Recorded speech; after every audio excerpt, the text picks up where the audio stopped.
Soal upaya hukum yang dilakukan keluarga korban terjatuh di lift Bandara Kuala Namu, kita tanyakan pada kuasa hukum keluarga korban, ada Putri Maya Rumanti. Selamat petang, Mbak Putri.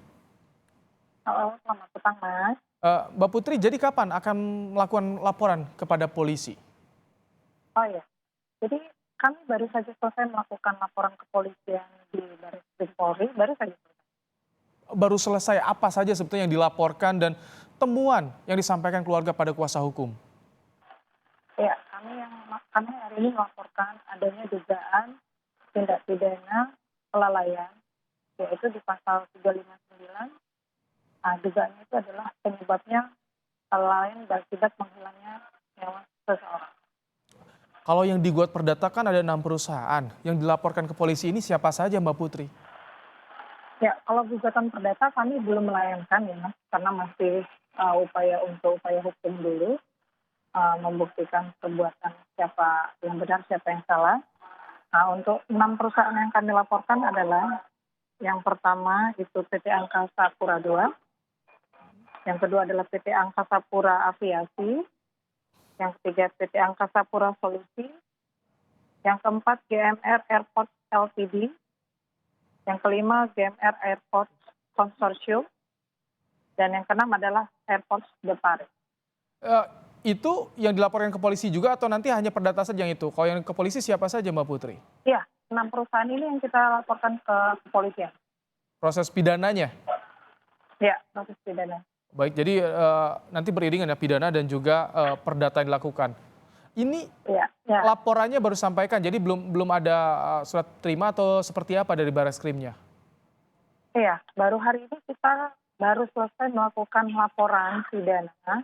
Jadi memang belum ada pemanggilan untuk saksi sendiri, belum ada, untuk saksi korban juga belum ada. Jadi kami baru membuat laporan kepolisian saja. Ya, ini tadi baru selesai, Mas. Baik. Eh, Ya. Dilaporkan ke Barreskrim, keluarga dari Sumatera, ini apa yang dituntut oleh keluarga? Nah, jadi begini, Mas. Sebenarnya keluarga ini hanya ingin membuktikan dan mencari keadilan terhadap meninggalnya istrinya dari Bapak Ahmad Faisal ya.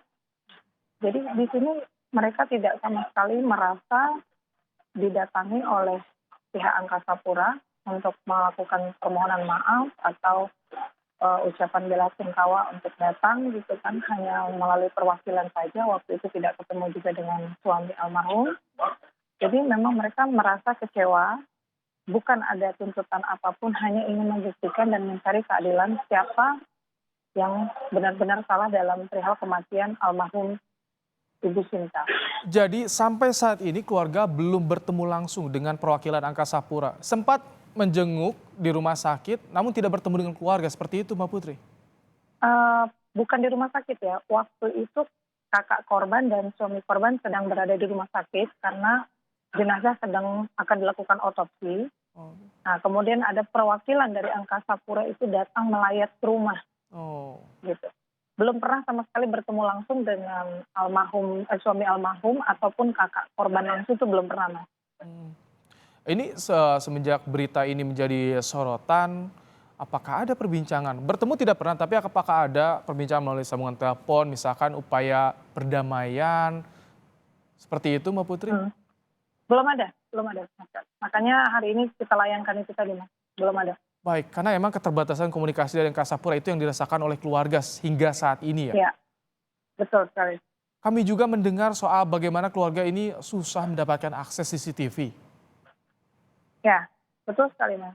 Seperti apa sih Jadi, bisa diceritakan, Mbak Putri? oke. Baik, saya cerita sedikit ya, Mas ya, singkat ya.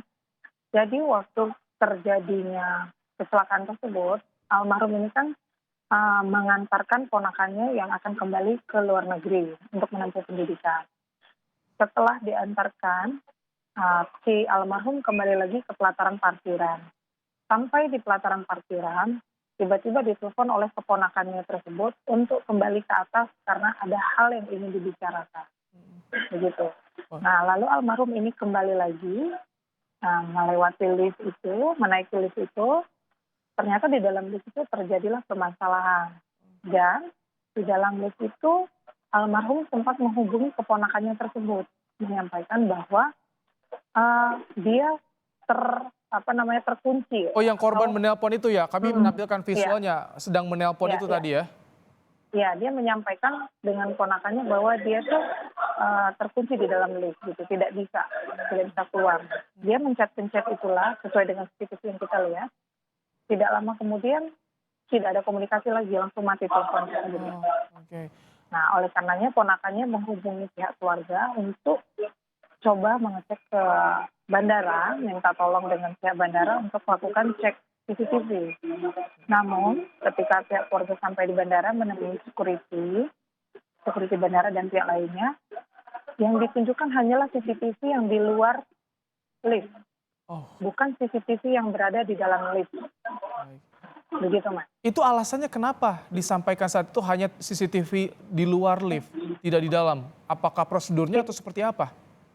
Tidak ada alasan, dan hanya itu saja sehingga setelah CCTV dicek tidak ada, dan akhirnya keluarga sampai malam itu sampai larut sekali untuk keliling mengecek di sekitar bandara apakah memang masih ada atau masih ditunggu sampai keesokan harinya mungkin si almarhum ini main ke tempat temannya gitu. Tapi memang sama sekali tidak ada informasi apapun yang didapat kecuali di tanggal 27 pihak bandara menghubungi bahwa menemukan bau busuk dan diduga ada seorang mayat di situ, dan akhirnya pihak keluarga datang ke bandara untuk ikut turut serta mengecek Mbak Putri, apakah memang Mbak Putri maaf. ya. Jadi dari ketika hari korban hilang sampai esokan harinya itu keluarga sempat menginap di bandara untuk mencari keberadaan korban. Iya, jadi bukan menginap ya, karena kan memang lokasi mereka di Medan, tapi mereka berputar mencari di Oh, lokasi bandara itu sampai larut malam lah ya, hmm, untuk memastikan apakah almarhum masih ada di bandara atau tidak. baik. Setelah ditemukan jenazahnya oleh pengelola bandara, apa yang disampaikan kepada keluarga? Ya, mungkin kalau kemarin sih pihak keluarga memang sangat kecewa dengan pihak bandara, namun karena keluarga masih memikirkan mengevakuasi jenazah dan untuk segera melakukan otopsi dan bisa memakamkan almarhum dengan segera. Mas, itu terlebih dahulu, Mas. Baik. Mbak Putri, setelah masuk LP ke Bareskrim, ini keluarga korban apakah masih membuka pintu komunikasi kepada Angkasa Pura atau pengelola bandara dalam hal ini?